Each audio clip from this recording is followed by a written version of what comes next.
आपल्या जागेवर उभं राहूया आणि आपल्या भक्तिगीताने आपल्या भक्तीला आपण सुरुवात करूया. नमा परम मंगला गौरव तुला परमवत्सला.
प्रार्थना करूया.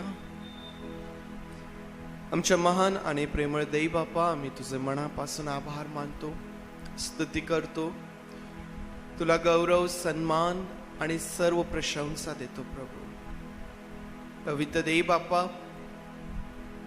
मागील आठवडाभर आम्हा प्रत्येकाचा तू सांभाळ केलास, आमचं संरक्षण केलंस, आमची काळजी घेतलीस, तुझी कृपा तू पुरविलीस, आमच्या येण्या जाण्यात संरक्षण केलं, आमच्या आजारात आरोग्य दिलं. प्रभू हेतवर आमचा सांभाळ केला. आणि देई बापा, आज भक्ती करण्याकरिता ही सुंदर संधी तू आम्हा प्रत्येकाला दिलीस, त्याबद्दल आम्ही तुझे मनापासून आभार मानतो आणि तुझी स्तुती करतो. प्रभू देई बापा, आज आम्ही तुझ्या समोर येत असताना पुन्हा आज आमची विनंती आहे, आम्हा प्रत्येकावरती तू दया कर. प्रभू आमच्या अपराधांची तू आम्हाला क्षमा कर, आम्हास धू शुद्ध कर. पवित्र देव बापा, एक वार पुन्हा तुला हवी तशी भक्ती करण्यासाठी देव बापा तुझे सहाय्य तू आम्हाला पुरव. प्रभू होय पवित्र देव बापा, आजची भक्ती आम्ही तुझ्या हातांमध्ये देत आहोत. पवित्र देव बापा, आमची विनंती आहे पुन्हा आज एक वार आमच्या त्या प्रियजनांसाठी जे आज दुखणाईत आहेत, आजारी आहेत, बिछाण्यावर आहेत. पवित्र देव बापा, ज्यांना आज भक्तीमध्ये येता येत नाहीये, अशा प्रत्येकाला आम्ही तुझ्या समोर घेऊन येतो आणि आमची प्रार्थना आहे प्रभू, त्या प्रत्येकावरती तुझे हात तू ठेव, उत्तम आरोग्य तू दे, सर्व प्रकारचं सामर्थ्य तू दे, सर्व प्रकारे तुझं सहाय्य, तुझी कृपा तू त्यांना पुरव. आणि देव बापा आशीर्वादित कर. जी तुझी लेकरं मार्गात आहेत त्यांना देखील आम्ही तुझ्या हातांमध्ये देतो. प्रभू आज उत्तम वातावरण या भक्तीसाठी आम्हा सर्वांना तू दे. प्रभू आज जी तुझी लेकरं या भक्तीकरिता येत आहेत, पवित्र देव बापा, जी तुझ्या भक्ती मंदिरामध्ये आज आहेत आणि जे येणार आहेत, त्या प्रत्येकाला आम्ही तुझ्या हातात देत आहोत. पवित्र देव बापा, तू प्रत्येकाला नव्याने स्पर्श कर, आरोग्य दे, सर्व प्रकारचा आनंद आणि शांती दे. पवित्र देव बापा, आज जी तुझी लेकरं जड अंतकरण घेऊन, दुःखित अंतकरण घेऊन येतात, आमची प्रार्थना आहे प्रभू, या ठिकाणाहून तुझी मोठी शांती घेऊन जातील आणि पवित्र देव बापा सर्व प्रकारचा आनंद आज त्यांना मिळेल. म्हणून आम्ही तुझे आभार मानतो. पैतदेव बापा, तुझी उपस्थिती आमच्यात तू असू दे. आजची सर्व भक्ती आम्ही तुझ्या हातांमध्ये देत ही प्रार्थना आमचा प्रभू येशू याच्या नावात मागतो म्हणून तू ऐक. आमेन. आमेन. बसूया आपण. गीत गात परमेश्वर देव बापाचे आभार आपण मानूया. उपासना संगीतामधून 333 नंबरचं गीत. प्रभूच वाट दाखवे, स्वतः मला तो चालवे, सुचे मना जय विचार, तै वाटे समाधान फार. उपासना संगीतामधून 333 नंबरचं गीत.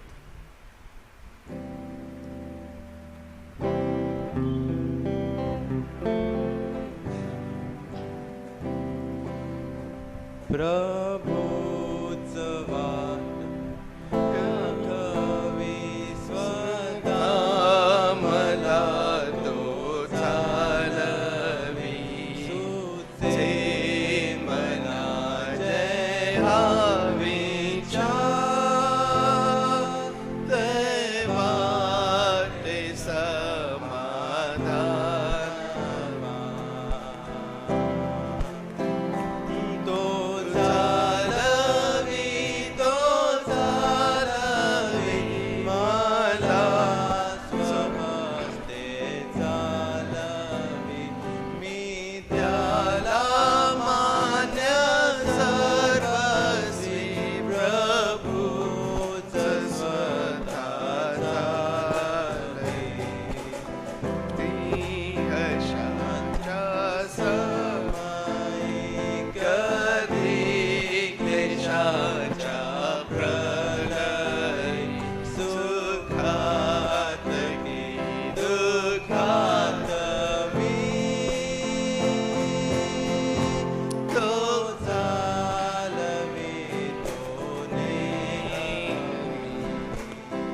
मी हात त्याचा धरितो, संतुष्ट आता राहतो. तो हर्षविकी दुःखवी, तरी प्रेमाने चालवी.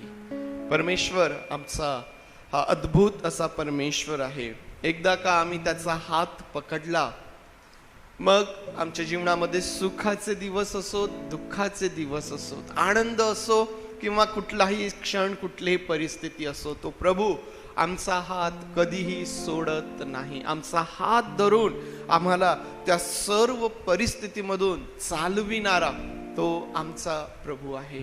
आणि म्हणून त्या परमेश्वराचे आभार मानूया, त्याच्या नावाला उंचावूया. आपल्या सर्वांना येणारं गीत किती गोड किती रे गोड, उपासना संगीतामधून 45 नंबरचं गीत आहे. आपण सर्वजण मिळून गाऊया आणि प्रभुदेव बापाचे आभार मानूया.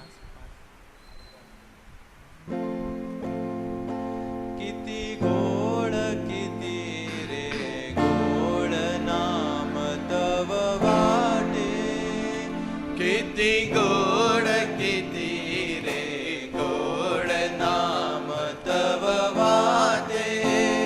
मन प्रेम रसाच्या ओळे खळखळाटे, मन प्रेम रसाच्या ओळे खळखळाटे. किती गोड किती रे गोड नाम तव वाटे.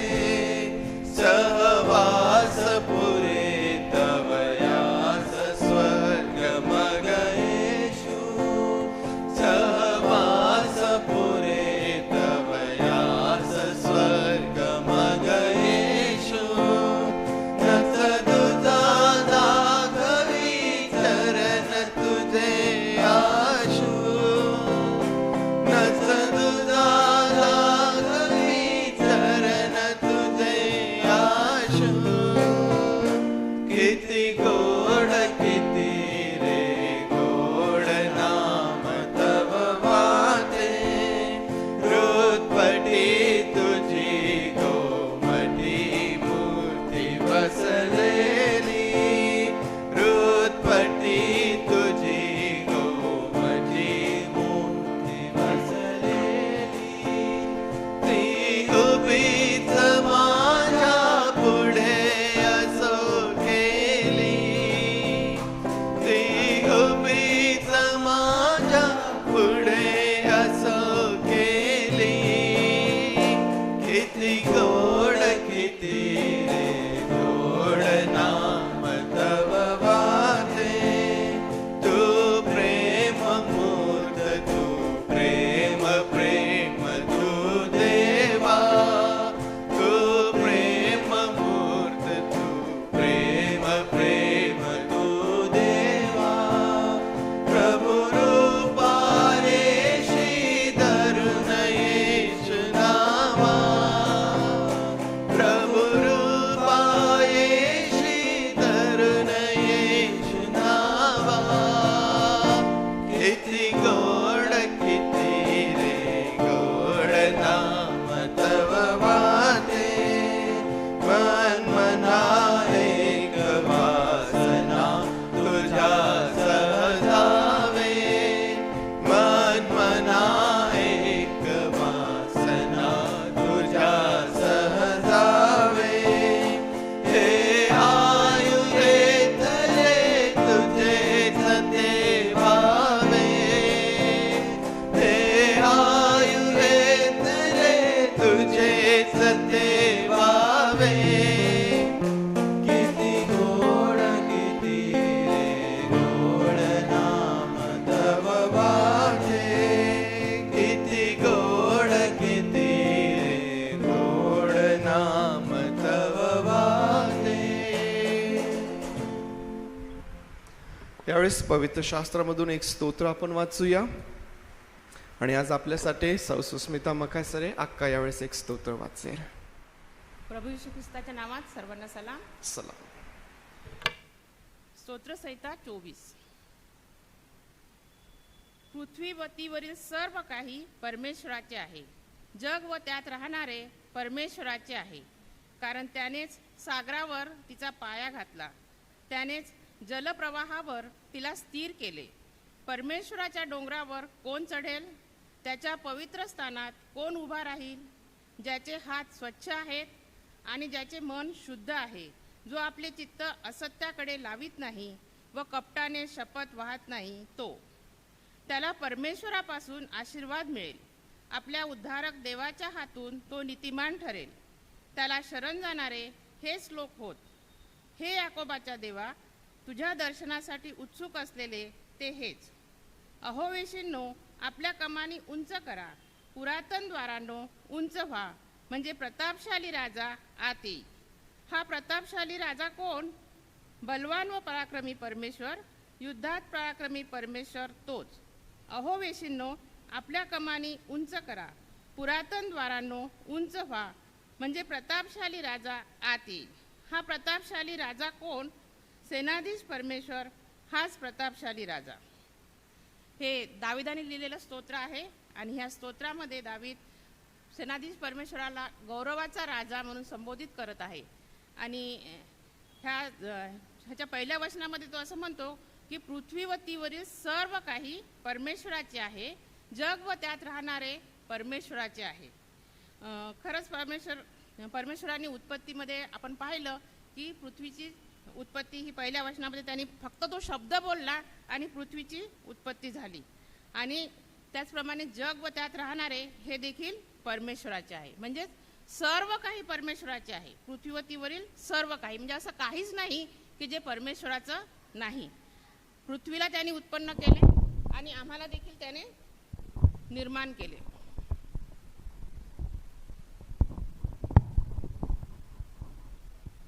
आम्ही त्याची निर्मिती आहो.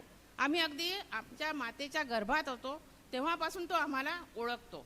आणि म्हणून आम्हाला कोणत्याही गोष्टीबद्दल चिंता काळजी करण्याची गरज नाही, कारण ह्या सर्वांचा निर्माण करता उत्पन्न करता परमेश्वराचा आहे. आम्ही परमेश्वराचे आहो. ह्या जगात राहत असताना तुम्ही कोणाचे आहे ह्याच्यावर खूप गोष्टी डिपेंड असतात. आम्ही काम करत असताना आम्ही ह्या आमदाराचा माणूस आहे, ह्या महापौराचा माणूस आहे. आम्ही तर परमेश्वराचे आहोत, त्या जिवंत परमेश्वराचे, ज्यांनी हे सर्व जग निर्माण केलं, आम्हाला निर्माण केलं. त्यामुळे आम्हाला कोणत्याही गोष्टीची काळजी चिंता करण्याची गरज नाही. त्याप्रमाणे दुसऱ्या वचनात तो म्हणतो, त्याने सागरावर तिचा पाया घातला आणि त्याने जलप्रवाहावर तिला स्थिर केले. पृथ्वी निर्माण झाली तेव्हा सर्वत्र जल होतं आणि परमेश्वरांनी त्या जलावर शब्द बोलला आणि पृथ्वी निर्माण झाली. आणि त्या जलावर इथं लिहिलेले आहे की जलप्रवाहावर तिला स्थिर केलं. ह्या जगामध्ये आपण मोठे मोठे जहाज पाहतो, लहान लहान होड्या पाहतो आणि त्या जेव्हा जलावर असतात त्या जली त्यांचं नागर खूप जमिनीत म्हणजे खूप सागरामध्ये खोलवर टाकलेलं असलं तरी थोडीशी जरी हवा आली आणि लाटा आल्या तर त्या लाटांमध्ये ते डोलकावतं, थोडंसं तरी हालते. परंतु आमची पृथ्वी ही स्थिर उभी आहे. तसंच ह्या जगामध्ये आम्ही राहत असताना आमचा पाया कुठं आहे? येशू ख्रिस्त जो आमचा खडक आहे त्याच्यावर आमचा पाया आहे का? आणि जर त्याच्यावर जर आमचा पाया असेल तर आम्ही ह्या जगामध्ये कितीही आमच्यावर संकटे आले, कितीही आमच्यावर वादळ आले तरी आम्ही ह्या स्थिर उभं राहू आणि आम्ही त्या सुज्ञ माणसाप्रमाणे राहू की ज्यांनी आपलं घर जे आहे ते खडकावर बांधलं.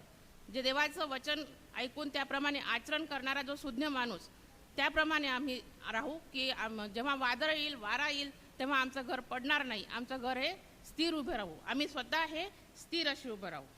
पुढच्या वचनात तो असं म्हणतो की परमेश्वराच्या डोंगरावर कोण चढेल, त्याच्या पवित्र स्थानात कोण उभा राहील.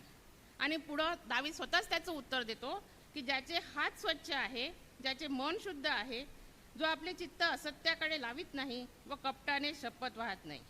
ह्या वचनामध्ये दावीद आम्हाला 3 गोष्टीबद्दल सांगतो. पहिली गोष्ट म्हणजे ज्याचे हात स्वच्छ आहे. आता हात स्वच्छ म्हणजे साबणाने हात धुतलेले स्वच्छ की सॅनिटायझरने केलेले स्वच्छ?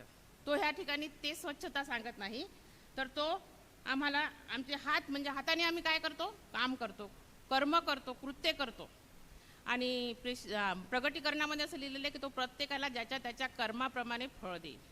मग आज आम्ही ह्या जगामध्ये असताना आम्ही जे कर्म करतो, जे कृत्य करतो ते परमेश्वराला आवडतात का? कारण आम्हाला ह्याचा झाडात द्यायचा आहे. पुढच्या वचनात तो म्हणतो की मन शुद्ध आहे का? मनातून विचार निघतात. आणि शुभवर्तमानात असं म्हटलेलं आहे की जे आतून निघतं ते माणसाला अशुद्ध करतं, बाहेरून जे जातं ते माणसाला अशुद्ध करत नाही. आतून द्वेष, कलह, मत्सर असे अनेक विचार आपल्या मनात निघतात, पण ते अंतःकरणातून निघणारे जे आहे ते स्वच्छ आहे का? दावीद आणखी एका ठिकाणी म्हणतो की माझ्या मनात दुष्कर्माचा विचार असता तर प्रभू तुम्ही माझे न ऐकता. म्हणजे आमचे विचार कसे आहे हे परमेश्वराला ठाऊक आहे. कारण मनुष्य हा बाहेरचं स्वरूप पाहतो, पण परमेश्वर हा अंतःकरण पाहतो. पुढं तिसरं जे सांगतो तो की कपटाने शपथ वाहत नाही. आम्ही ह्या जगात असताना जे शब्द बोलतो ते शब्द खूप महत्त्वाचे आहे, कारण तुमचे शब्दच एक दिवस तुमचा न्याय करणार आहे. ह्या पृथ्वीवर आम्ही जे जे व्यर्थ शब्द बोलू त्या प्रत्येक शब्दाचा आम्हाला एक दिवस परमेश्वराला झाडा द्यायचा आहे. आणि म्हणून आम्ही ह्या जगात असताना आमच्या मुखातले शब्द जे आहे ते कसे आहे ह्याकडं खूप बारकाईने लक्ष दिलं पाहिजे. आम्ही जी स्तुती करतो ती स्तुती खरंच मनापासून करतो का, की वरवर लोकांना दाखवायसाठी करतो, हे सर्व परमेश्वर जाणणारा परमेश्वर आहे. पुढच्या वचनात लिहिलेलं आहे की त्याला परमेश्वरापासून आशीर्वाद मिळेल. मागील 2 आठवड्यापूर्वी पायक साहेबांनी आशीर्वादाविषयी आपल्याला सांगितलं होतं, आणि त्यांनी सांगितलं होतं की प्रभू येशू ख्रिस्तांवर जो विश्वास ठेवील त्यालाच परमेश्वराकडून आशीर्वाद प्राप्त होते. आणि त्यांनी त्याच्यात हेही सांगितलं होतं की परमेश्वर आशीर्वाद कोणाला देतो, तर आपल्या अंतर्यामाची जी स्थिती आहे ते पाहून परमेश्वर आशीर्वाद देतो. आणि म्हणून मग आता हे जे 3 आपण ऐकले की परमेश्वर आपण जे कृत्य करतो, आपण दान देतो, चांगले कृत्य करतो, परंतु ते कृत्य आम्ही लोकांना दाखवायसाठी करतो की आमच्या अंतःकरणापासून आम्ही करतो, हे परमेश्वर जाणतो. कारण परमेश्वर अंतर्याम जाणारा परमेश्वर आहे. आम्ही जे शब्द बोलतो, ती स्तुती करतो, आराधना करतो, ती परमेश्वराला माहीत आहे की आपण आमच्या अंतःकरणापासून करत आहे काय. म्हणून आपण अगदी अंतःकरणापासून परमेश्वराची स्तुती केली पाहिजे, लोकांना दाखवण्यासाठी नाही केली पाहिजे. पुढं तो म्हणतो की अहोवेशींनो आपल्या कमानी उंच करा, पुरातन द्वारांनो उंच व्हा, म्हणजे प्रतापशाली राजा आत येईल. मी ह्या वचनावर विचार करत असताना विचार केला की प्रतापशाली राजा आत येईल म्हणजे स्वर्गात आत येईल का? स्वर्गात तो आधीपासूनच विराजमान आहे, मग तो कुठे येऊ इच्छितो? तो आज आमच्या अंतःकरणात प्रवेश करू इच्छितो. आणि इथे लिहिलेलं आहे की अहो वेशींनो आपल्या कमानी उंच करा. वेशी वेशी म्हणजे आपलं गाव असते, त्या गावाच्या भोवती जो कोट असतो, संरक्षणासाठी गावाच्या भोवती कोट असतो, दगडाचा कोट, त्याला वेशी म्हणतात. आणि कमानी म्हणजे फाटक, जे मोठे मोठे फाटकं असतात जे शहराच्या सुरक्षिततेसाठी असतात. आपल्या हृदयाच्या हे जे दगडाची वेश जी आहे ही आपल्या हृदयाचा कठीणपणा दाखवतो. आणि आमच्या जेव्हा परमेश्वराचं वचन आमच्या कानावर येतो तेव्हा आम्ही आमची अंतःकरणे कठीण करू नका. दावीद त्याच्या स्तोत्रात म्हणतो, आज जर तुम्ही त्याची वाणी ऐकाल तर तुम्ही आपली अंतःकरणे कठीण करू नका, तर त्याचा स्वीकार करा, त्याप्रमाणे आचरण करा. त्याचप्रमाणे पुरातन द्वारांनो उंच व्हा. पुरातन द्वार, जुने ऐतिहासिक असं जे आहे ते, हे इथे मला असं वाटतं जुन्या कराराचं दर्शक आहे. जुना करार जो मोशेच्या द्वारे आम्हाला मिळाला, परंतु आता येशूने जो नवीन करार केलेला आहे, आपल्या रक्ताने ज्या वधस्तंभावर त्यांनी आपला प्राण दिला आणि जो उंच पडदा तो आमच्यासाठी फाडला गेला, वरपासून खालपर्यंत तो फाटला गेला, आणि आम्ही आता डायरेक्ट सेनाधीश परमेश्वराकडे जाऊ शकतो. आणि त्या उंच त्या जो प्रभू येशू ख्रिस्त ज्याने त्या वधस्तंभावर आपलं रक्त सांडलं आणि ते रक्त घेऊन तो स्वर्गामध्ये आमच्यासाठी मध्यस्थी करत आहे, त्या प्रभू येशू ख्रिस्ताने केलेला नवा करार, त्या करारावर आम्ही जर विश्वास ठेवतो तर परमेश्वर आमच्या हृदयात प्रवेश करील. पुढे असं म्हटलेलं आहे की हा प्रतापशाली राजा कोण? बलवान व पराक्रमी परमेश्वर, युद्धात पराक्रमी परमेश्वर तो. दावीद राजा अनेक लढाया त्यांनी केलेल्या आहे. त्याच्या जीवनामध्ये फक्त आपण पाहतो की खूप लढाया त्याला सतत कराव्या लागल्या, परंतु तो जाणत होता की घोडे आणि तलवारी ह्यांनी कोणत्याही लढाई जिंकल्या जात नाही. तो प्रत्येक लढाईच्या वेळेला तो परमेश्वराला विचारायचा, आणि परमेश्वर जर त्याच्यासोबत आहे तर तो त्या लढाईला जायचा, आणि त्या लढाईमध्ये त्याला नक्कीच विजय प्राप्त व्हायचा. आणि ह्या जगामध्ये आपण राहत असताना आम्हाला अनेक लढाया कराव्या लागतात. सैतानाच्या सोबत लढावं लागतं. आमच्या शरीराच्या ज्या वासना आहे, शारीरिक वासना, देहाची वासना, डोळ्याची वासना, आमचं जे दैनंदिन जीवनामध्ये जे आमिष येतात आमच्यासोबत, हे सर्वांसोबत आम्हाला लढाई करावं लागते. आणि ह्या लढाईमध्ये आम्ही आमच्या स्वतः त्या लढाईला आम्ही तोंड देऊ शकत नाही आणि त्याच्यासमोर जिंकू शकत नाही. परंतु जर प्रभू परमेश्वर आमच्या सोबत असेल तर आम्ही ह्या सर्वांसोबत एक दिवस नक्कीच विजय मिळवू. आणि म्हणून आम्ही फक्त परमेश्वरालाच सहाय्य मागितलं पाहिजे आणि त्याला आपल्या अंतःकरणात घेतलं पाहिजे. आणि हा परमेश्वरच सेनाधीश परमेश्वर आहे. हा प्रतापशाली राजा कोण आहे? तर हा सेनाधीश परमेश्वर आहे. प्रभू परमेश्वर ह्या वचनावर आशीर्वाद देव. थँक्यू. थँक्यू. यावेळेस परमेश्वर देव बापाचे आभार मानूया, त्याच्या नावाला धन्यवाद देऊया, स्तुती करूया. पुन्हा आज देवबापाने आपल्या प्रत्येकाला ही सुंदर संधी दिली, त्याचे आभार मानण्याची, त्याचं स्तवन करण्याची. आणि आज कपल कॉयर जे आहेत ते पुढे येतील आणि आज कपल कॉयर बरोबर काही वेळ आपण परमेश्वर देवबापाची स्तुती करूया, आराधना करूया, त्याच्या नावाला आपण उंच करूया. हॅलो सर्वांना हॅलो सलाम. हॅलो. आज आज रविवारी आम्ही सर्वजण कपल्स प्रभू येशू ख्रिस्तामध्ये तुमचं स्वागत करत आहोत आणि देवप्पाने आपल्याला इतकं सांभाळलेलं आहे, त्यासाठी आपण देवप्पाची स्तुती करू. स्तोत्रकर्ता दावीद 95 स्तोत्रामध्ये असं म्हणतो, या हो या आपण परमेश्वराचा जय जयकार करू, आपल्या तारणदुर्गाचा जय जयकार करू, उपकार स्मरण करी त्याच्या पुढे जाऊ, गीत गा त्याचा जय जयकार करू. प्रियांनो, देवप्पाने आम्हाला ही संधी दिलेली आहे की आम्ही त्याचा जय जयकार करू शकतो. मृत अवस्थेमध्ये आम्ही परमेश्वराची सेवा, परमेश्वराची स्तुती करू शकणार नाही. आज जो दिवस आहे तो आमचा आहे आणि म्हणून आम्ही आमचं अंतःकरण खोलून परमेश्वराची स्तुती गात त्याच्या पुढे जाऊया. ह्या वेळेला 457 नंबरचं गीत आहे, आपण ते गाऊया. या हो या प्रियजन या.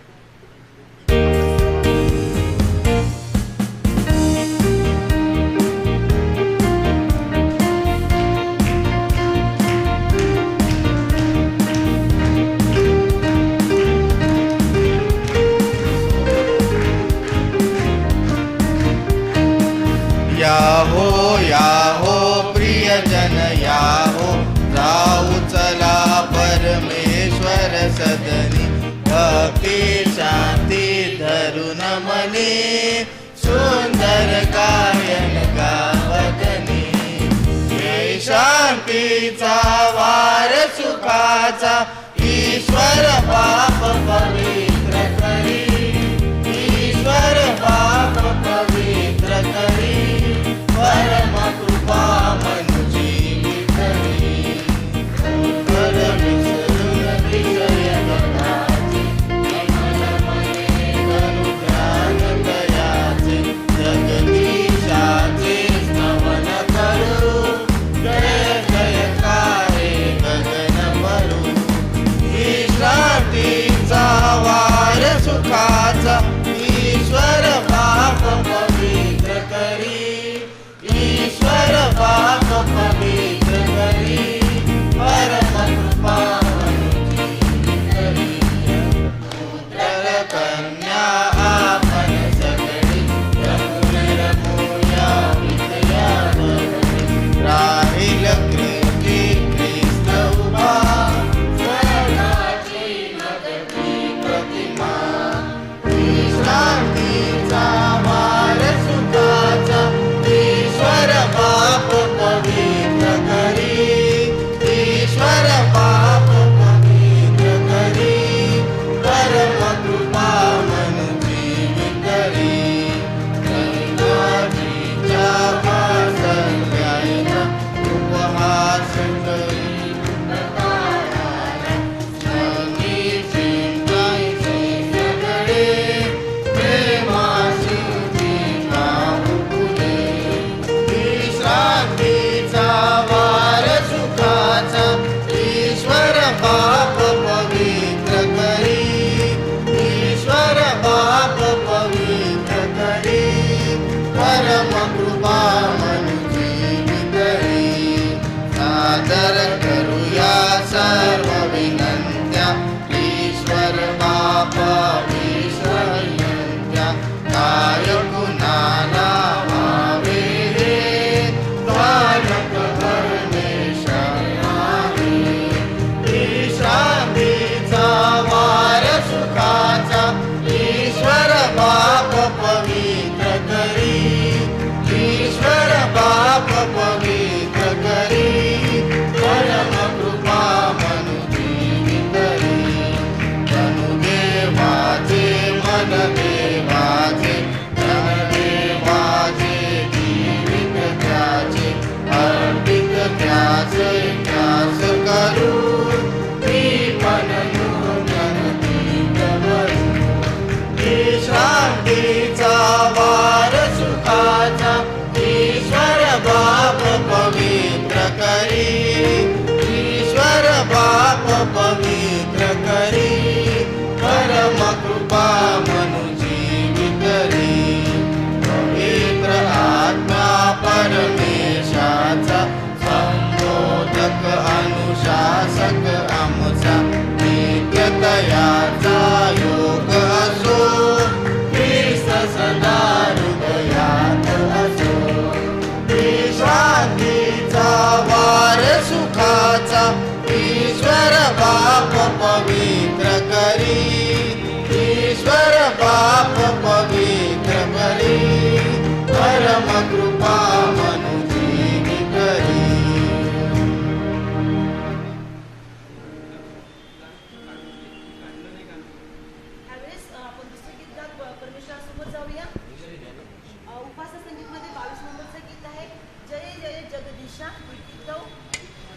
जय जय जगदीशा हे गीत गात आपण परमेश्वराच्या समोर जाऊया.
धन्यवाद येशूला. सर्वांना येणार असं गीत आहे. सर्वांनी आपण गाण्याचा प्रयत्न करूया.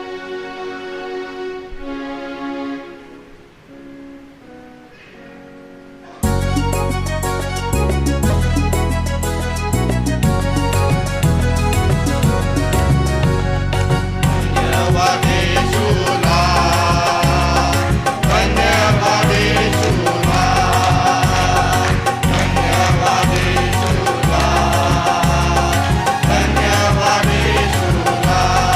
ओ राजाच्या राजाला, प्रभूच्या प्रभूला धन्यवाद येशूला. ओ राजाच्या राजाला, प्रभूच्या प्रभूला धन्यवाद येशूला.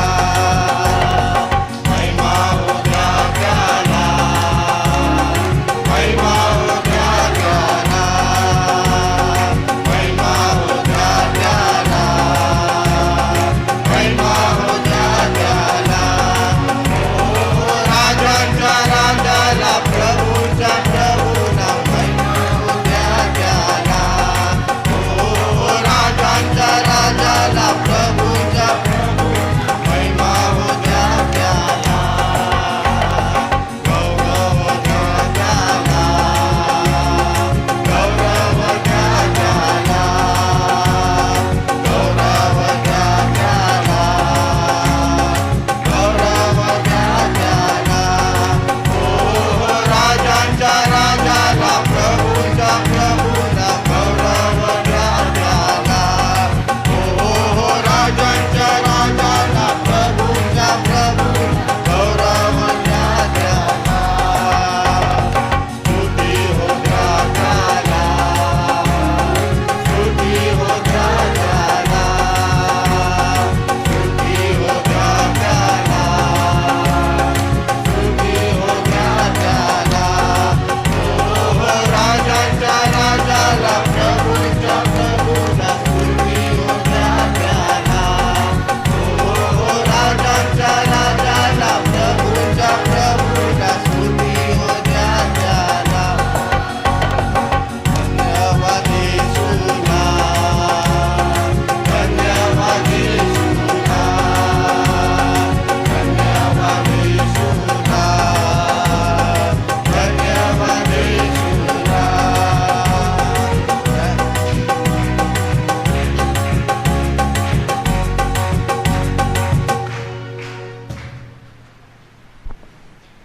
त्यावेळेला आपण पुन्हा एकदा दुसरे गीत गात परमेश्वराची स्तुती करूया. जय देणे वाले प्रभू येशू को कोटी कोटी धन्यवाद. आपण आपल्या जीवनामध्ये किती त्याला धन्यवाद दिला तरी तो कमी आहे आणि म्हणूनच आम्ही यावेळेस आपण एक गाणं गाऊया. जय देणे वाले प्रभू येशू को कोटी कोटी धन्यवाद गात आपण देवबापाच्या समोर जाऊया.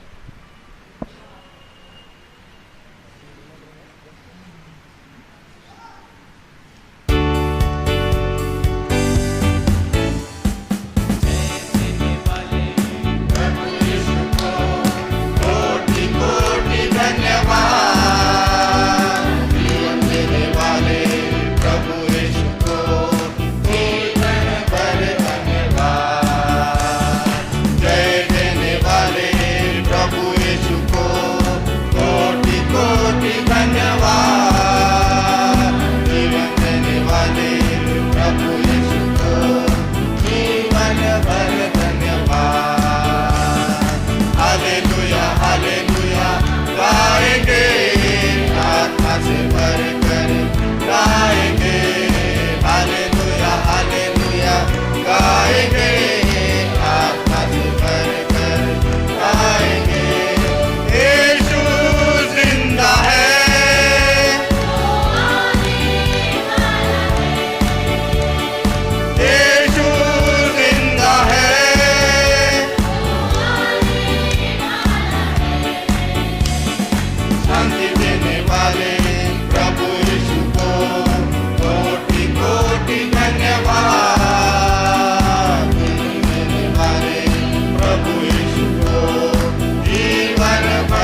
आपण स्तुतीचा यज्ञ सादर करू. आपण आपल्या जागेवर उभं राहूया.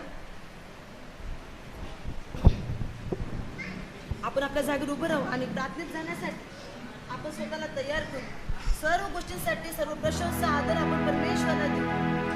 इथवर प्रभूने आम्हाला चालवले त्यासाठी आम्ही त्याचे आभार मानू. आणि प्रार्थनेत जाण्यासाठी मैं आता हूँ तेरे पास हे गीत गात आपण आपल्या परमेश्वरासमोर जाऊ.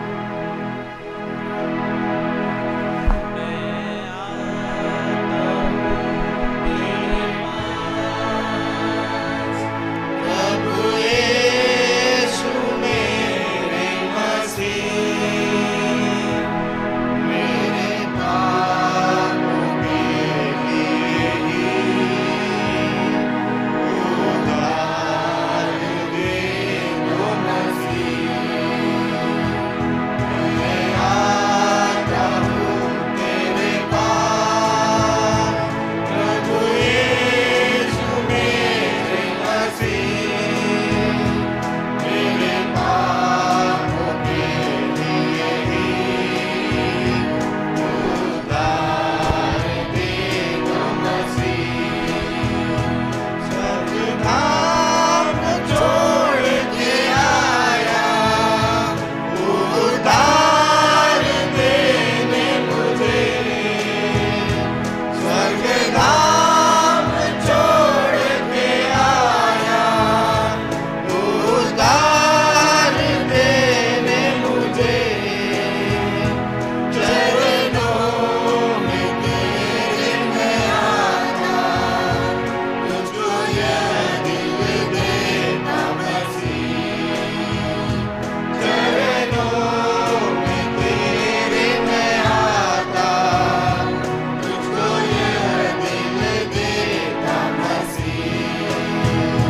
मैं आता हूँ तेरे पास, प्रभु यीशु मेरे मसीह, मेरे पापों के लिए ही उधार दे दो मसीह। मेरे पापों से छुड़ाने लहू क्रूस पर बहा दिया, मुझे पापों से छुड़ाने लहू क्रूस पर बहा दिया। कितना गहरा प्यार किया, मैं कभी न भूलूंगा मसीह।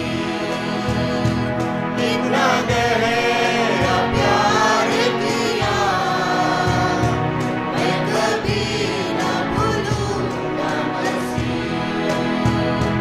मैं आता हूँ तेरे पास, प्रभु यीशु मेरे मसीह, मेरे पापों के लिए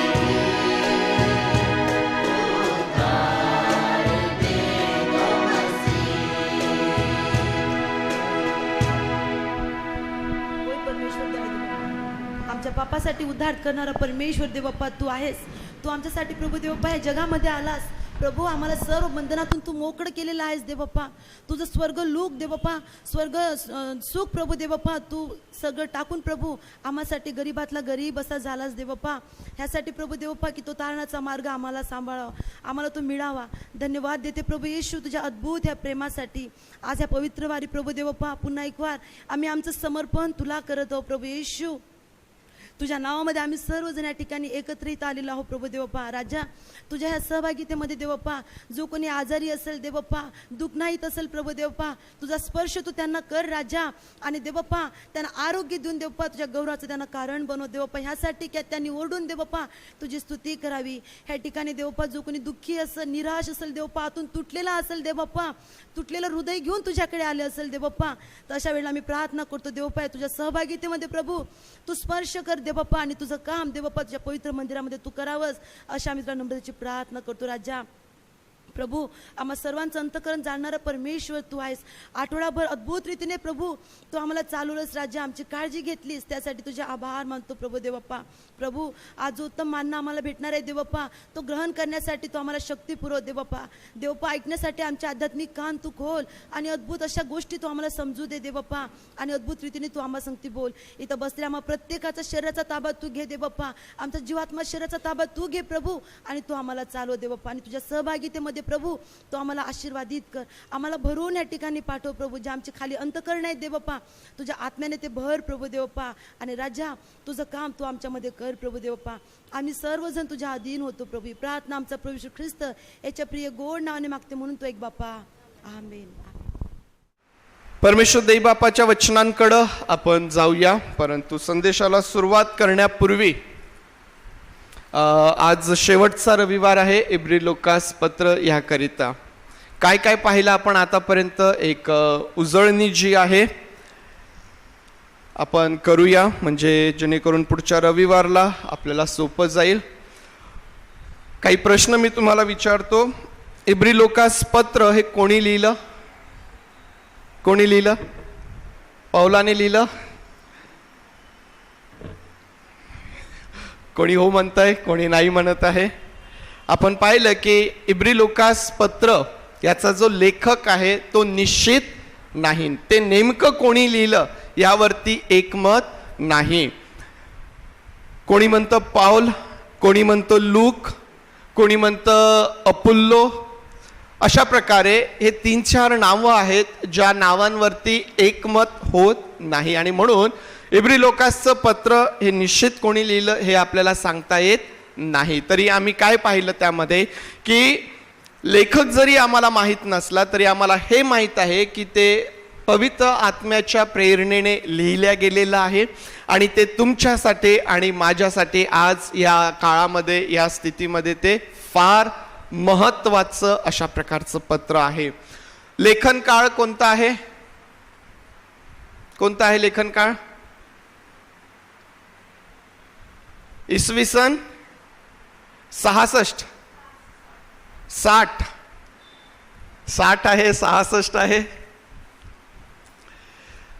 60 ते 65च्या दरम्यान ते लिहिल्या गेलेले. एक्झॅक्ट त्याचा लेखन काळ देखील त्या ठिकाणी नमूद केलेला नाहीये, परंतु बऱ्याच जणांचं मत आहे की इसवी सन 65 मध्ये हे लिहिल्या गेलेलं असावं. परंतु एक 60 ते 65 हा जो काळ आहे हा आपण गृहीत धरूया. त्याचे वाचक कोण आहे? इब्री लोकास पत्र हे कोणाला लिहिलेलं आहे? कोणाला लिहिलेलं आहे ते? मला अपेक्षित उत्तर होतं की माझ्यासाठी लिहिलेलं आहे. ओके.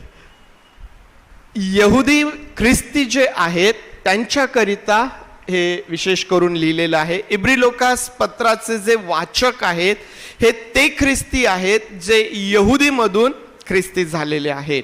मग लेखकाचा उद्देश काय आहे? का बरं लेखकाने हे इब्री लोकास पत्र लिहिलेलं आहे? उद्देश काय आहे त्याचा? कोणाला सांगता येईल? उद्देश काय आहे या पत्राचा?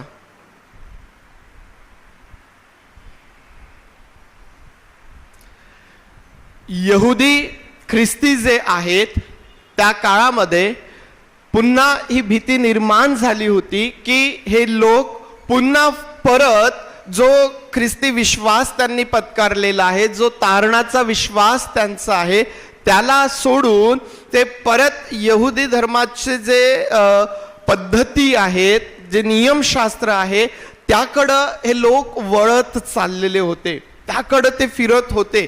आणि त्यासाठी त्यांना प्रभू येशू ख्रिस्त हा कसा नियमशास्त्राची पूर्तता आहे, प्रभू येशू ख्रिस्त हा कसा श्रेष्ठ आहे, हे या पत्राच्या माध्यमातून हा जो लेखक आहे या लोकांना त्या ठिकाणी स्पष्ट करून सांगण्याचा प्रयत्न करतो. हे यहुदी ख्रिस्ती आहेत जे परत माग फिरत होते आणि त्यांनी माग फिरू नये, त्यांनी त्यांचा तारणाचा विश्वास सोडू नये, म्हणून हा जो लेखक आहे हा नियमशास्त्र आणि प्रभू येशू ख्रिस्त यांच्यामध्ये एक तुलनात्मक लिखाण करून प्रभू येशू ख्रिस्त हा कसा नियमशास्त्राची परिपूर्ती आहे किंवा प्रभू येशू ख्रिस्त हा कसा श्रेष्ठ आहे हे त्या ठिकाणी या लोकांना सांगण्याचा प्रयत्न तो करतो. आणि म्हणून यातले जे मुख्य शब्द जे आहेत ते म्हणजे श्रेष्ठ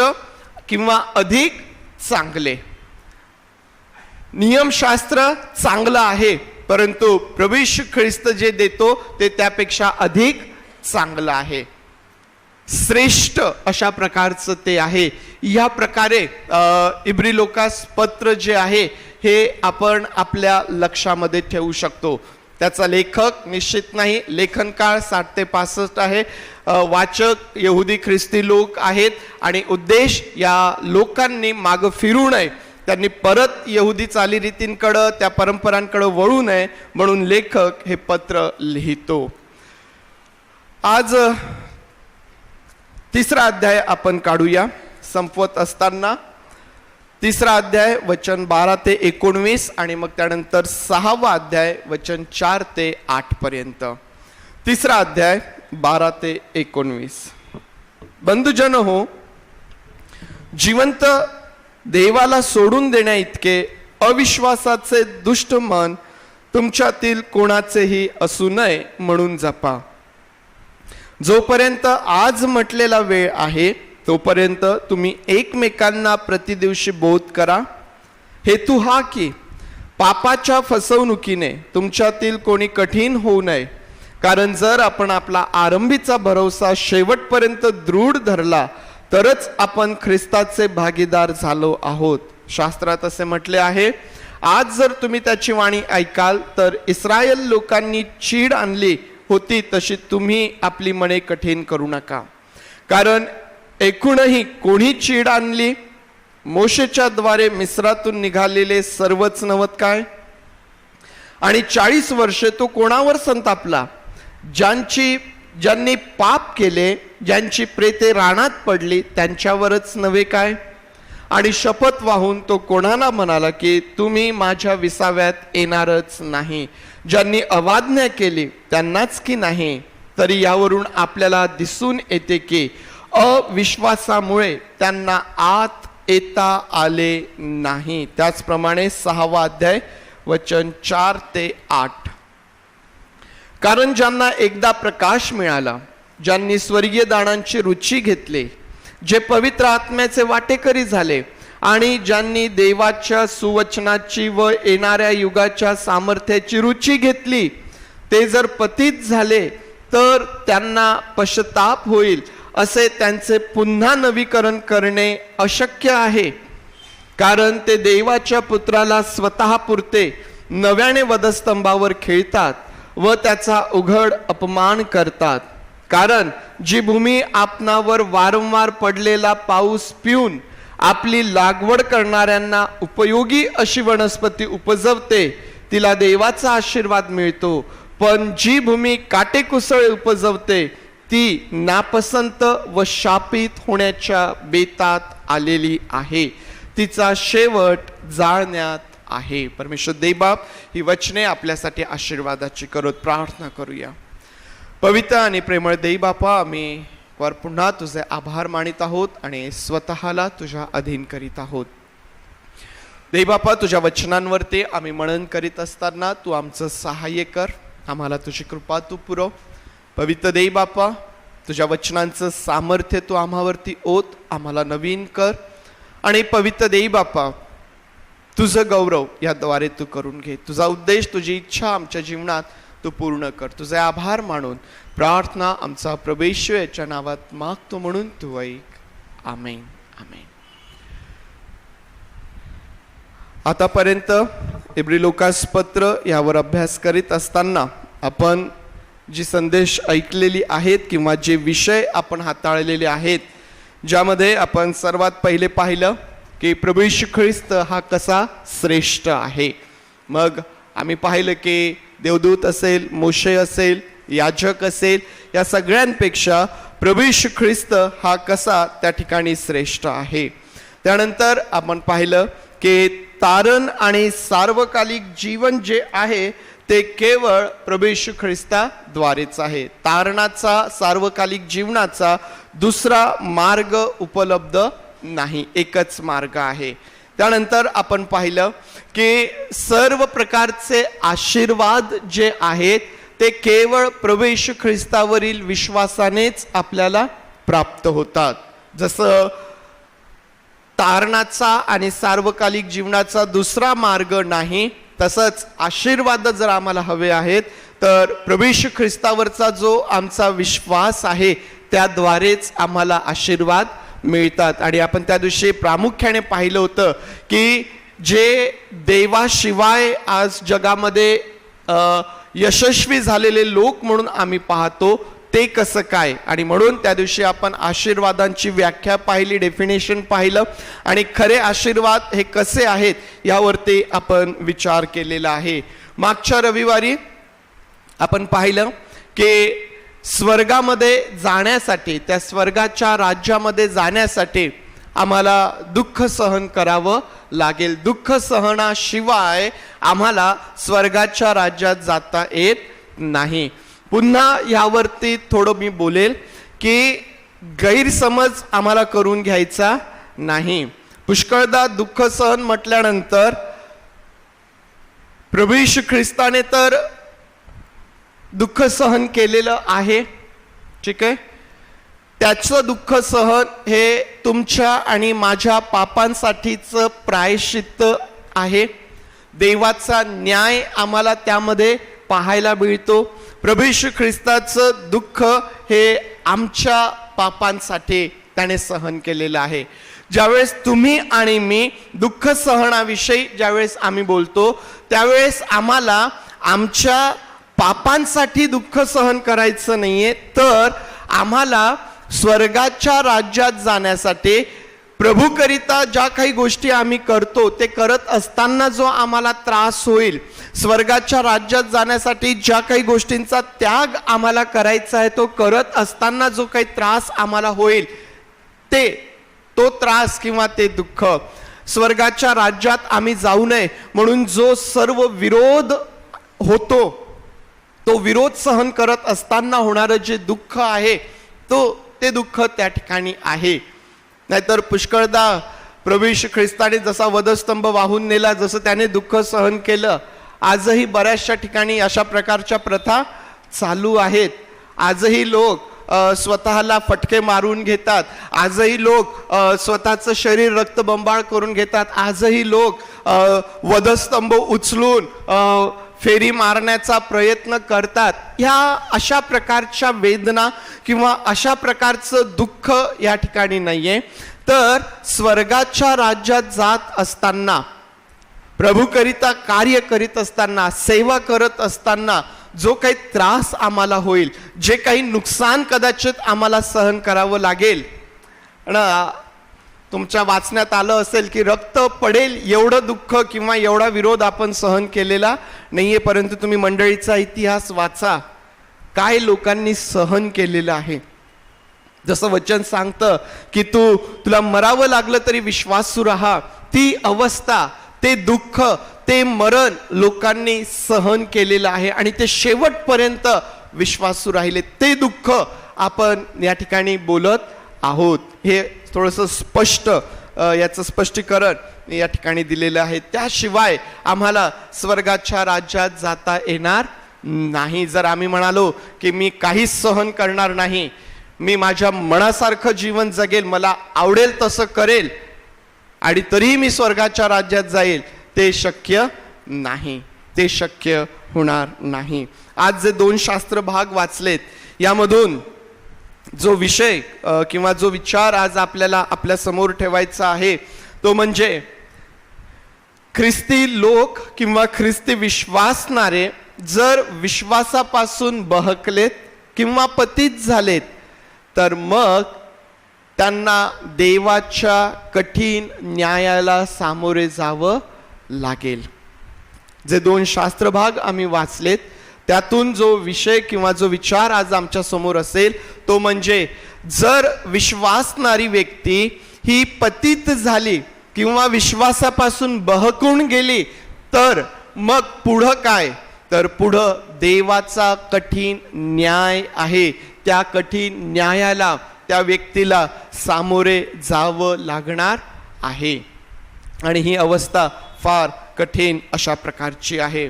आता जे 2 शास्त्र भाग आपण वाचलेत, या दोनही शास्त्र भागांमध्ये आम्हाला काय पाहायला भेटतं?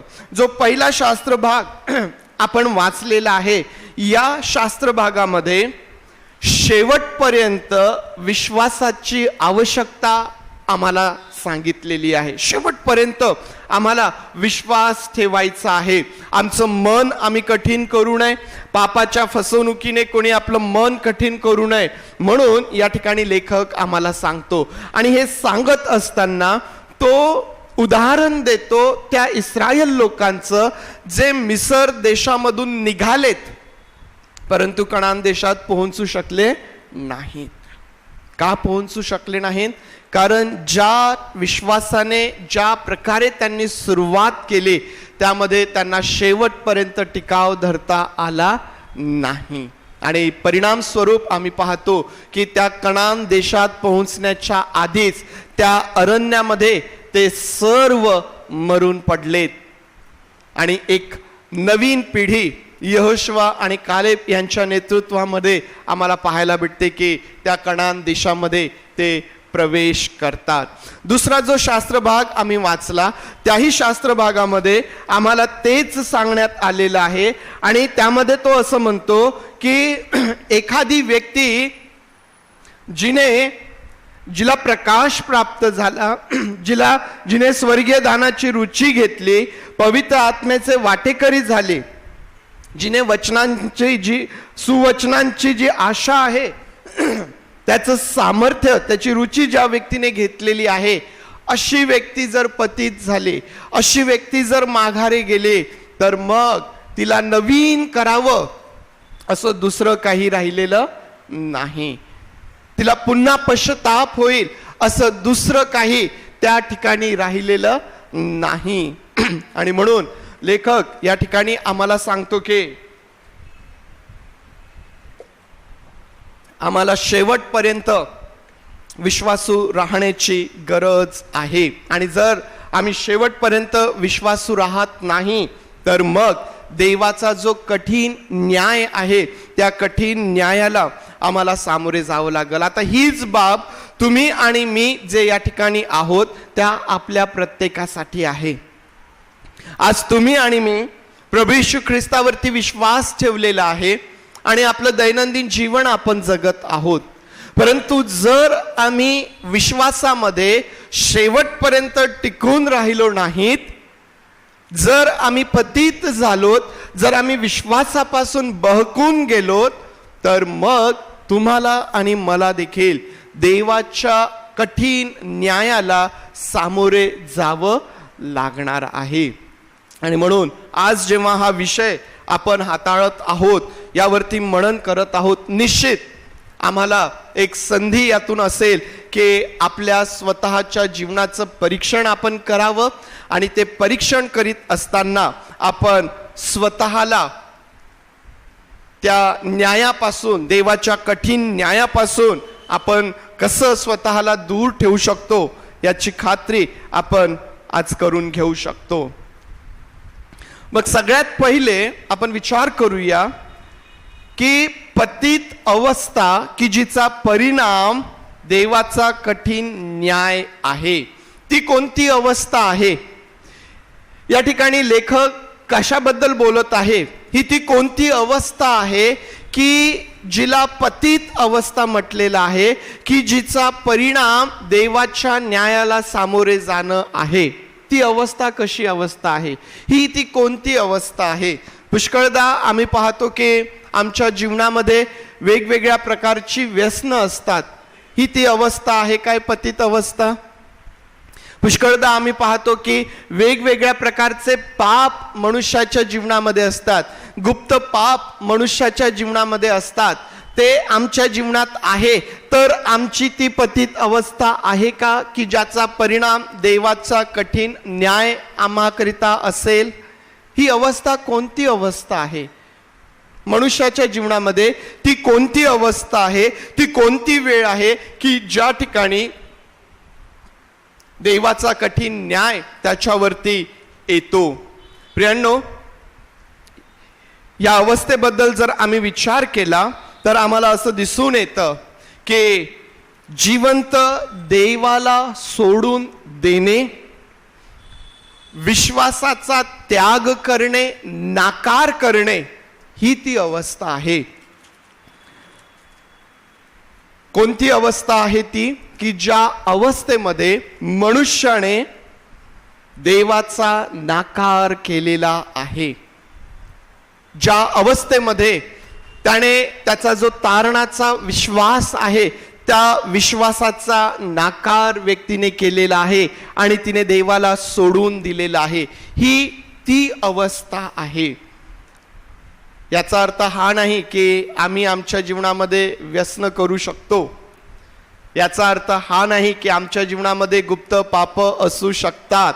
याचा अर्थ हा नाही की आम्हाला वाईट करण्याची मोकळीकता मिळालेली आहे, कारण आम्ही तेही करतो आणि आम्ही देवाचा नाकारही करत नाही. ती मोकळीकता नाही आहे. ते पण आम्हाला लवकरच समजेल की काय अवस्था असते, कसं ते होत असतं. पहिली गोष्ट ही समजून घ्या की ही ती पतित अवस्था आहे ज्यामध्ये देवापासून ती व्यक्ती नेहमीकरिता दूर झालेली आहे किंवा तिने देवाला सोडून दिलेला आहे. आम्ही पाहतो की स्वर्गामधून सैतान आणि त्याच्याबरोबरचे जे दुरात्मे होते त्यांना फेकून दिलं. त्यांच्याबद्दल आम्ही वाचतो की ते पतन पावलेले आत्मे आहेत. एदेन बागेमधून आदाम आणि हवा यांना घालवून देण्यात आलं. त्यांना परत एदेन बागेत जाता आलं का? परत एदेन बागेत त्यांना जाता आलं नाही. देवाची ती जी समक्षता होती, जी आदाम आणि हवा त्या एदेन बागेमध्ये अनुभवत होते, ती त्यांना परत ती सहभागिता मिळाली नाही. ही ती अवस्था आहे.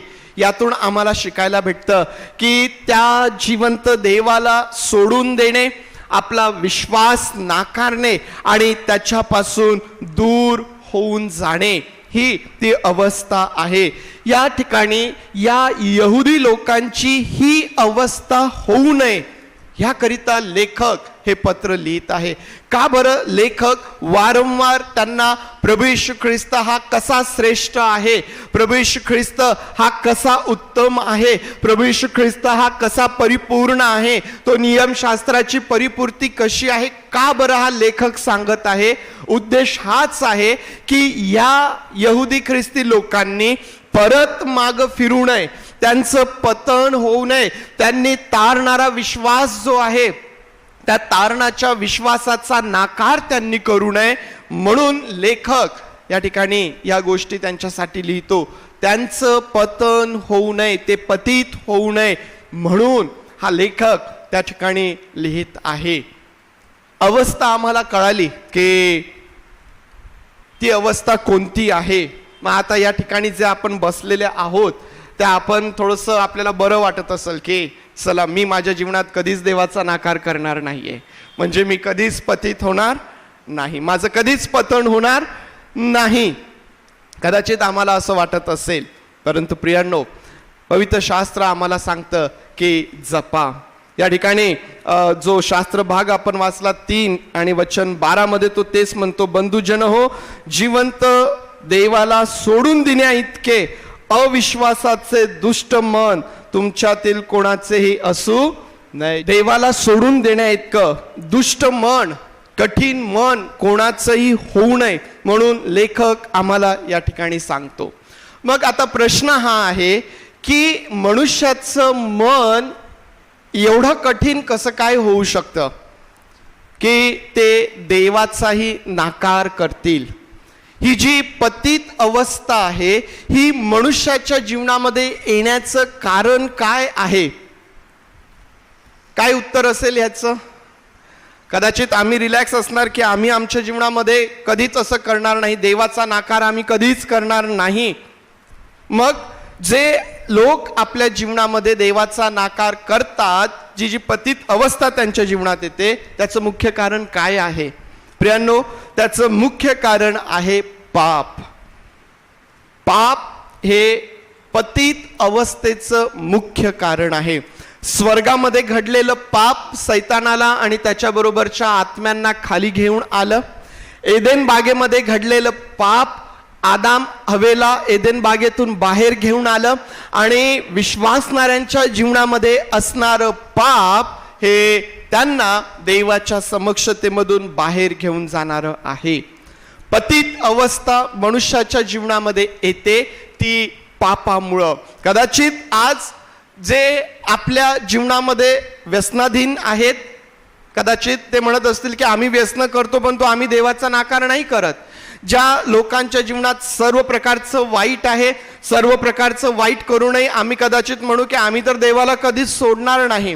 पापमय जीवन जगत असताना, गुप्त पातकं आम्ही करत असताना आम्ही म्हणू की आम्ही तर देवाला कधीच सोडणार नाही. परंतु एक गोष्ट लक्षात घ्या, जर आज आम्ही पाप सोडणार नाही, जर आज आम्ही व्यसनाधीनता सोडणार नाही, जर आम्ही आज सर्व प्रकारचं वाईट सोडणार नाही, तर उद्या तेच पाप आम्हाला देवाला सोडायला लावेल.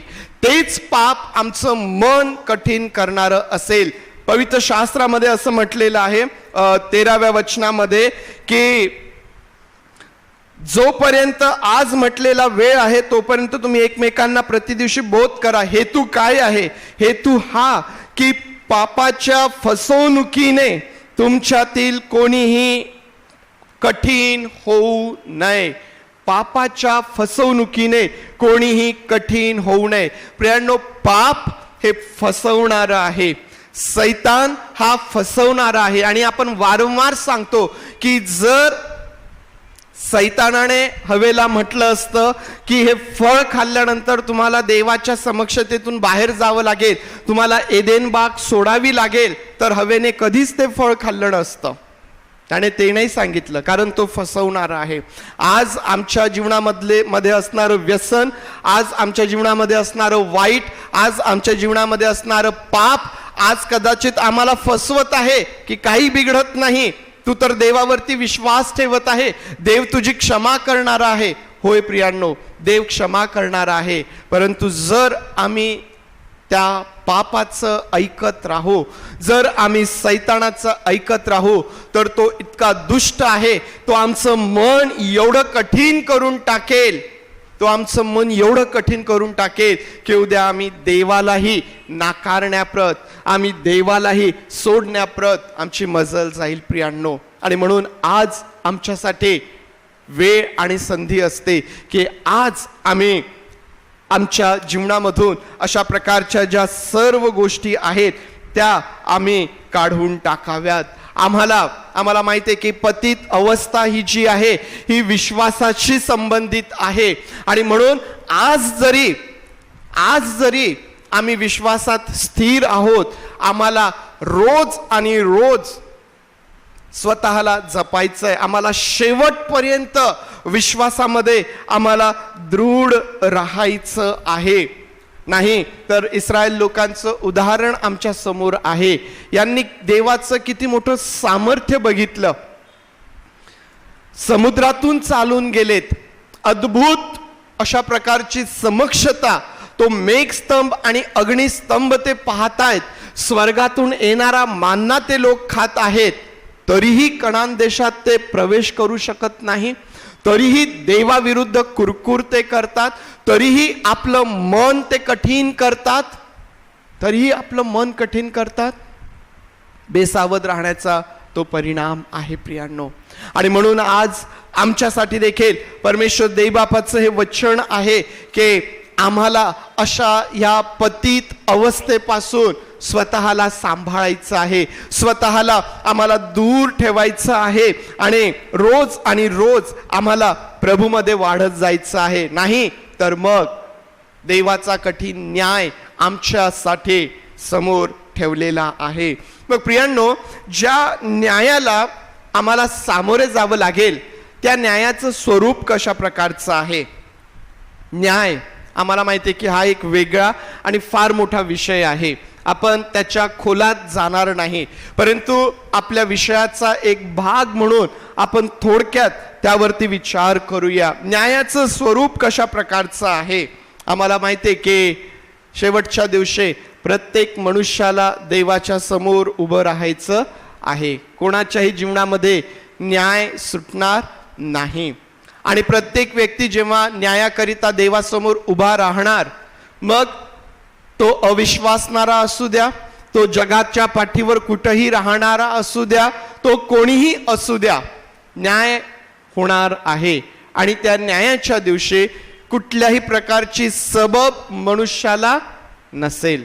कोणीही त्या दिवशी असं म्हणू शकणार नाही की मला माहीतच नव्हतं, मला येशूविषयी कोणी सांगितलंच नाही, मला कोणी सुवार्ता सांगितलीच नाही, हे नाही ते नाही. कुठलंही कारण न्यायाच्या दिवशी चालणार नाही. कारण देवाने स्वतःला निर्मितीमधून, त्याच्या या हस्तकृतीमधून देवाने स्वतःला प्रगट केलेले. रोमकरासच्या पत्राचा अभ्यास ज्यावेळेस आपण करू त्या ठिकाणी आम्हाला ही गोष्ट शिकायला भेटेल की कोणालाही सबब त्या दिवशी मिळणार नाही. प्रत्येकाला न्यायासाठी सामोरे जावं लागेल. विश्वासणारीही न्यायाला सामोरे जातील, तुम्हाला आणि मलाही न्यायाला सामोरे जावं लागेल. परंतु घाबरू नका, तुमचा आणि माझा न्याय हा प्रतिफळाचा न्याय असणार आहे. हा प्रतिफळाचा न्याय असणार आहे. म्हणजेच आज जगामध्ये आपण प्रभूकरिता जे काही करतो त्या विषयीचं प्रतिफळ त्या दिवशी तुम्हाला आणि मला प्राप्त होणार आहे. जे काही आम्ही प्रभूकरिता करतो, आम्ही प्रभूकरिता चर्चमध्ये मारलेला झाडू, त्याचंही प्रतिफळ आम्ही मुकणार नाही. चर्च स्वच्छ करणे असेल, काहीही तुम्ही प्रभूकरिता कराल, त्या प्रत्येक गोष्टीचं प्रतिफळ आम्हाला त्या दिवशी मिळणार आहे. विश्वासणाऱ्यांचा न्याय हा प्रतिफळाचा न्याय असेल. परंतु सर्व जग, ज्यांनी येशूवर विश्वास ठेवला नाही, जे पतित झाले, ते सर्व त्या कठीण न्यायाला सामोरे जातील. आणि शेवट न्याय काय आहे? न्याय काय आहे? आपण या ठिकाणी वाचलं की तरी यावरून आपल्याला दिसून येते की अविश्वासामुळे त्यांना आत येता आले नाही. त्यांना आत येता आले नाही. त्यांना कनान देशात प्रवेश करता आला नाही. त्या दिवशी स्वर्गाच्या राज्यात अशांना प्रवेश करता येणार नाही. मग तिथं प्रवेश नाही तर मग काय आहे? 6व्या अध्यायामध्ये आपण वाचलेलं आहे, पण जी भूमी काटेकुसळे उपजते ती नापसंत व शापित होण्याच्या बेतात आलेली आहे आणि तिचा शेवट जाळण्यात आहे. भूमी जिच्यावर वारंवार पाऊस पडत आहे, ती भूमी तो पाऊस पिऊन घेत आहे, परंतु तो पाऊस पिल्यानंतर पेरणाऱ्याला जर पीक ती देत नाही, उत्तम वनस्पती जर ती देत नाही, त्याऐवजी जर काटेकुसळे ती जर उपजत आहे, तर तो म्हणतो की ती शापित होण्याच्या बेतात आलेली आहे आणि अशी भूमी जाळल्या जाणार आहे. जाळण्याच्या उपयोगात ती येईल. आणि न्याय आम्हाला त्या दिवशी याच प्रकारचा आम्हाला पाहायला भेटतो. आणि म्हणून आज देवाच्या लोकांनो, आम्ही स्वतःला सावध करून घ्यावं. जर त्या कठीण न्यायाला सामोरे जायचं नाही तर आज सावध व्हायचं आहे. जर आज सावध झालो नाही तर उद्या मात्र न्याय आमच्यासाठी असेल. आणि त्या न्यायापासून जर आम्हाला वाचायचं आहे तर आज आम्हाला काय करावं लागेल? आज जे म्हटलेलं आहे त्यामध्ये आम्हाला म्हटलेलं आहे की जोपर्यंत आज म्हटलेला वेळ आहे तोपर्यंत तुम्ही एकमेकांना प्रतिदिवशी बोध करा, वचनातून बोध करा, एकमेकांना बोध करा. आपलं मन कठीण करू नका, शेवटपर्यंत दृढ राहा.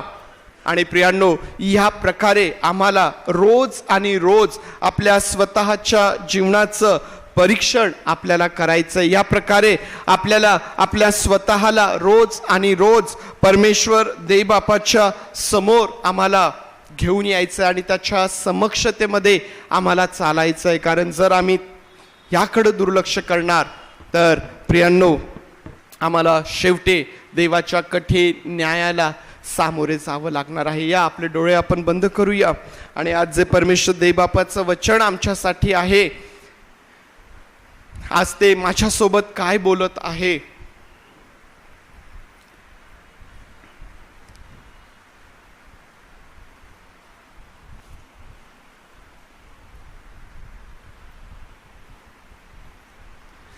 आज स्वतःची खात्री आपल्याला करून घेता येईल. ती पतित अवस्था आपल्या जीवनामध्ये कधीही येऊ नये म्हणून आम्हाला सावध राहावं लागेल. म्हणून आम्हाला सावध राहावं लागेल.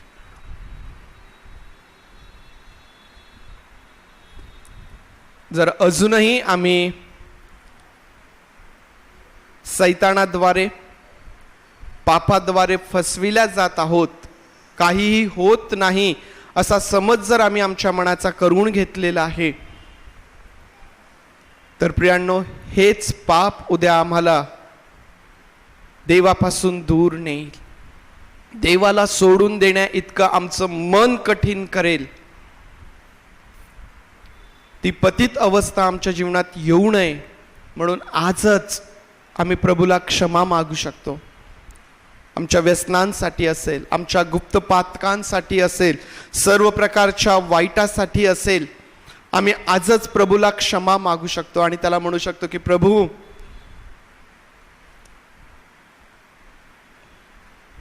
माझं सहाय्य कर.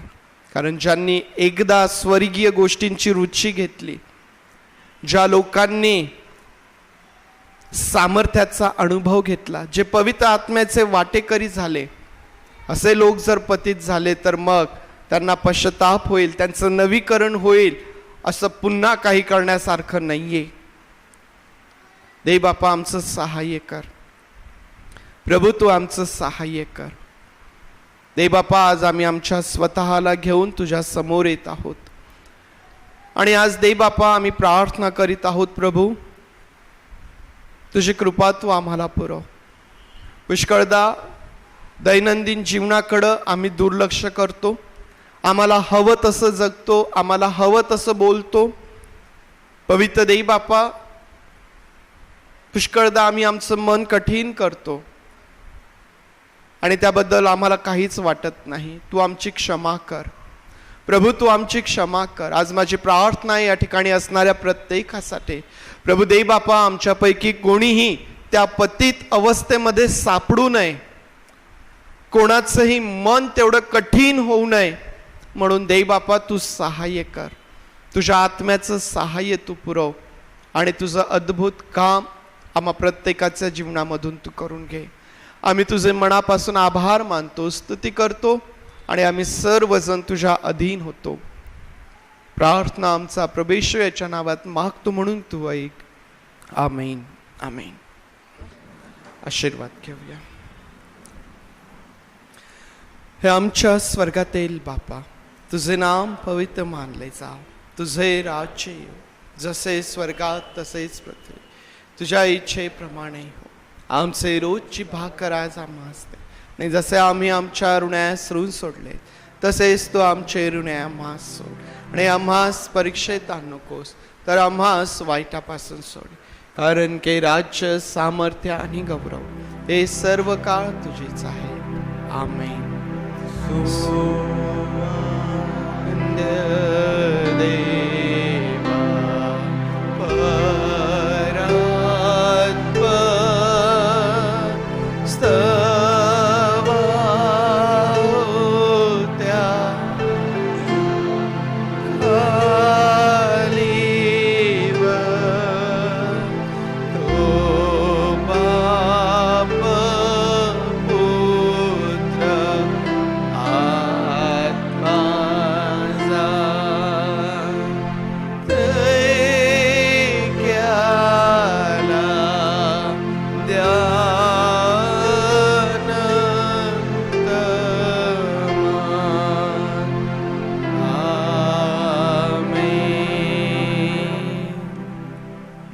प्रभू येशू ख्रिस्ताची कृपा, देव बापाची प्रीती आणि पवित्र आत्मेची सुसंगती तुम्हा बरोबर प्रभू येशू ख्रिस्त येईपर्यंत सदोदित असो.